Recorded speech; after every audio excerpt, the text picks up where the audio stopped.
My Cousin Vinnie. Marisa Tomei was stripped of this. Almost 30 years after its first release, the 1992 legal comedy My Cousin Vinnie remains one of the finest legal films ever.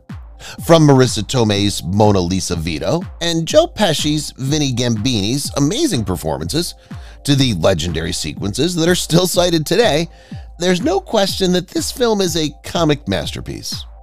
Did you know, though, that some of the actors were not the producer's first choice? Or that many of the characters were based on real people? We're here to share all the juicy information, from sequences that were removed from the final take to blunders that made it into the film. How many of these secrets were you previously unaware of? The film was inspired by a random meeting. Can you believe screenwriter Dale Launer got the concept for the film from a chance meeting in real life? Launer met a person in the early 1970s who had taken the bar and was waiting to hear the results. When Launer asked the prospective lawyer what would happen if he didn't pass, he said he'd simply take it again until he did. He then asked the man how many times someone had failed the bar exam before passing, and the man replied 13 times. What if you've been accused of a crime, and obviously you have what looks to be the worst counsel in the country?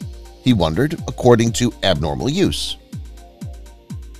Vinnie was inspired by men from Joe Pesci's neighborhood. There's no denying that Pesci was the perfect choice for the role of Vinnie. Pesci created Vinnie to be both outrageous and relatable. So how did he pull off the role so naturally? People Pesci knew when he was growing up served as inspiration for Vinnie's persona. Pesci, a New Jersey native, says that individuals like Vinnie were frequent in his area, and he ended up creating Vinnie by pulling on his childhood experiences and blending the personalities and features of people he knew. The studio wanted to cut Mona Lisa Vito. My Cousin Vinnie wouldn't be the same without Vinnie's outspoken, jobless hairdresser and car expert girlfriend, Mona Lisa Vito, portrayed by Marisa Tomei. However, the company intended to remove the Mona Lisa from the script. To maintain the character, screenwriter Dale Launer reluctantly wrote a sequence in which she complains about not receiving enough attention. He didn't want the public to associate the Mona Lisa with the stereotype of a nagging girlfriend. You often see movies where a guy is hell-bent on doing something, and you're along for the ride, and his wife, girlfriend, or mother is feeling ignored.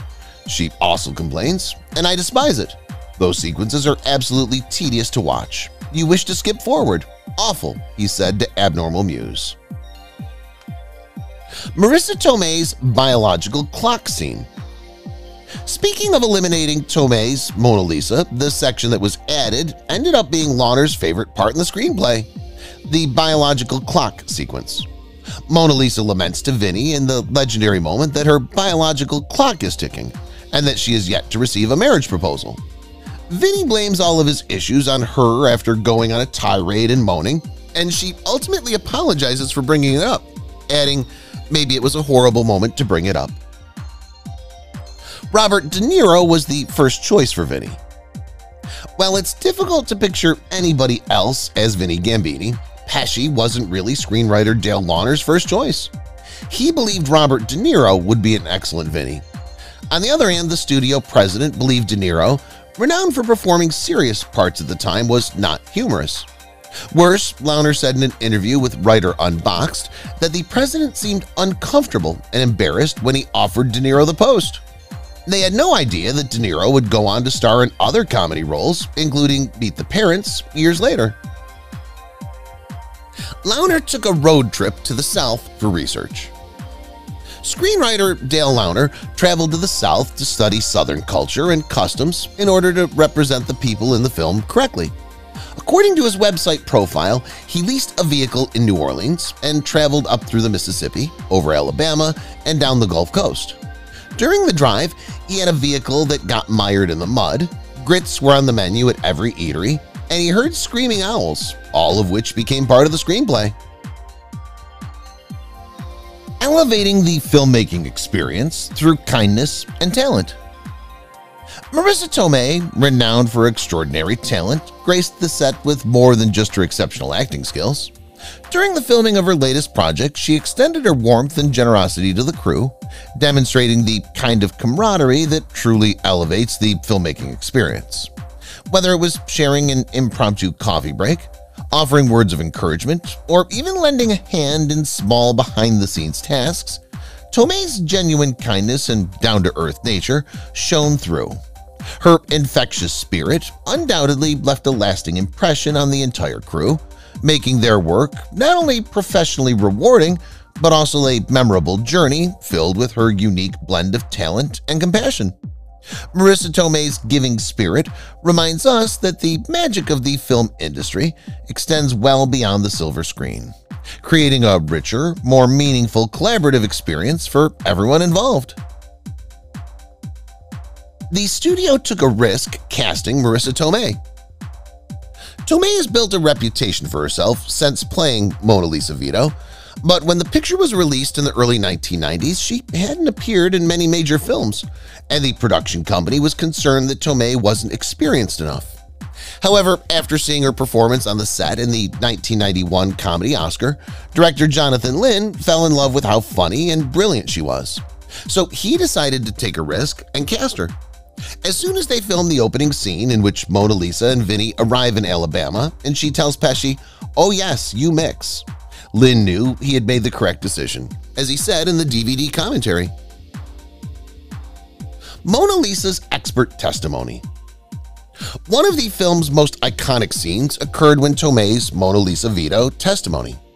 Mona Lisa's outstanding vehicle expertise, which astounds the jurors and judge, ends up playing a significant role in Vinnie's first legal triumph. While Tomei steals the show in the film, it turns out that her testimony isn't entirely reliable. The Mona Lisa depicts two 1960s automobiles with positive traction and independent rear suspension, but there were really three. Surprisingly, screenwriter Dale Launer learned this from a high school acquaintance who attended the film's premiere. Whoops! The famous Utes scene was inspired by a real-life conversation. One of the most referenced passages in the film, it turns out, was based on a real-life exchange between director Jonathan Lynn and Joe Pesci. Utes occurred in a scene when Vinnie and Judge Haller discussed two Utes as they were filming. Pesci mumbled something about two Utes who were on trial in his heavy New Jersey accent. Lynn responded with "What?" and Pesci responded with "What?" as well, which is precisely as the scenario occurred in the film. Vinnie was supposed to be dyslexic.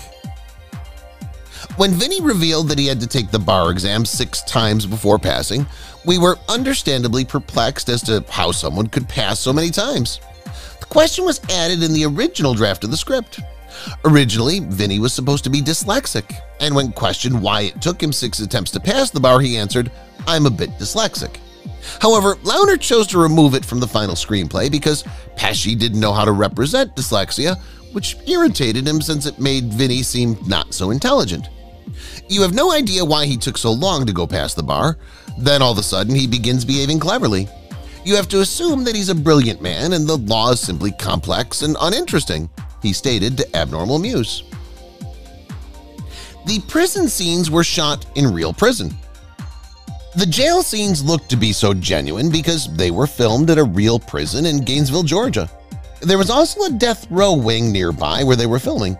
The fact that the jail held actual criminals in solitary confinement and on death row terrified Ralph Macchio and Mitchell Winfield as they filmed the scenes with prison guards nearby. They were actually shouting at us. They had to tone down what they placed in the film because they were saying some heinous things. We were terrified, Whitfield told Abnormal Muse. Tomei heard about her Oscar nomination unexpectedly.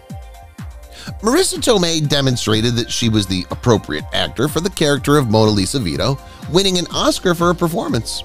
When the actress learned she'd been nominated for an Oscar, she was resting on the sofa of a pregnant friend who was due any day. Her friends were watching TV in the room when they began yelling. Naturally, Tomei assumed her companion was in labor. She recalled David Letterman in 1993 saying, "Shouting from the next room woke me up. I had no idea she was going into labor or not." Tomei's Oscar conspiracy. Tomei was not only nominated for an Oscar, but she also won for Best Supporting Actress. Not long after she won, however, rumors began to circulate that Tomei had won by accident because presenter Jack Palance read the erroneous name while under the influence. While this makes a fantastic narrative, it is exceedingly improbable since the Academy has 2 officials waiting offstage, ready to intercede and read the proper name if this happens. It's only occurred once in history, when Warren Beatty was handed the erroneous card and Faye Dunaway declared La La Land as Best Picture instead of the winner, Moonlight.